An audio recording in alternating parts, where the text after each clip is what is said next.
रस्ता रोको सुरू होता गेल्या अर्ध्या पाऊण तासापासून, काय सांगता?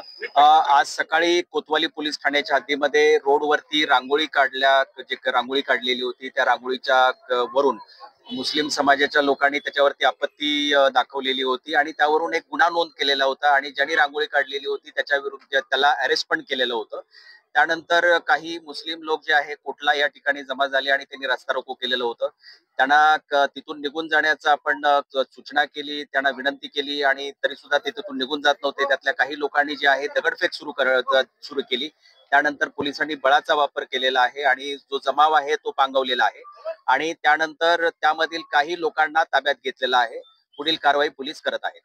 हे काही वरिष्ठांचे काही फोन वगैरे किंवा सीएम यामध्ये मी सर्व समाजाच्या लोकांना याद्वारे आम्ही आवाहन करतो की आपण वरती विश्वास ठेवू नये.